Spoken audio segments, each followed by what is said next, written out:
হারিয়ে বিধ্বস্ত যিশু সেনগুপ্ত, নীলাঞ্জনা সেনগুপ্তের বড় কন্যা সারা সেনগুপ্ত। দীর্ঘ পোস্টে জানালেন কঠিন সময়ে পাশে ছিলেন রাহুল, জানালেন থেরাপির কথাও তিনি। আপনাদের সবাইকে স্বাগত সিনে গসিপে। অভিনেতা রাহুল অরুণোদয় বন্দ্যোপাধ্যায়ের অকাল প্রয়াণ মেনে নিতে পারছেন না তার প্রিয়জনেরা। সকলেই রাহুলের মৃত্যুর আসল কারণ খুঁজতে একজোট হচ্ছেন। শোকে সামিল হয়েছেন গোটা টলিউড।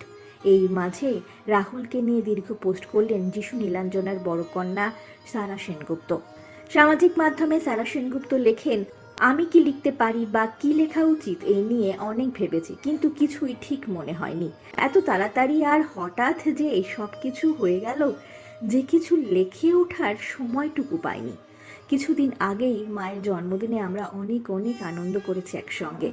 তারা লেখেন, আমার কাছে সত্যি কোনো শব্দ নেই তোমার দয়ালু মন এবং সহানুভূতিশীলতাকে ভাষায় প্রকাশ করার মতো। অনেক ভালো সময় কাটিয়েছি আমরা। এরপরেই পুরনো একটি স্মৃতি সকলের সঙ্গে ভাগ করে নেন যিশু নীলাঞ্জনার কন্যা। সারা লেখেন, কয়েক বছর আগের কথা, কিছু সময় আগেই তুমি আমায় বলেছিলে যে মনের খেয়াল রাখা সব থেকে বেশি জরুরি।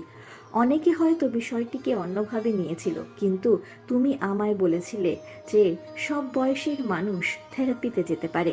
এটা খারাপ কিছু নয়, ভালো জিনিস।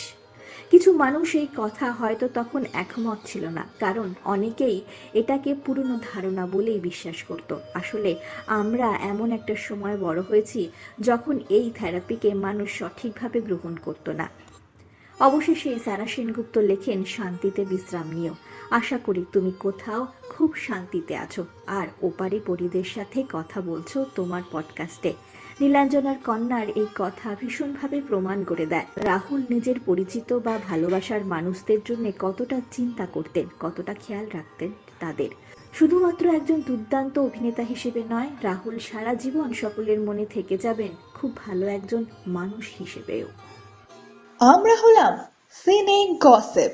জুড়ে থাকুন আমাদের সঙ্গে, সাবস্ক্রাইব করুন আমাদের এই ইউটিউব চ্যানেলটি।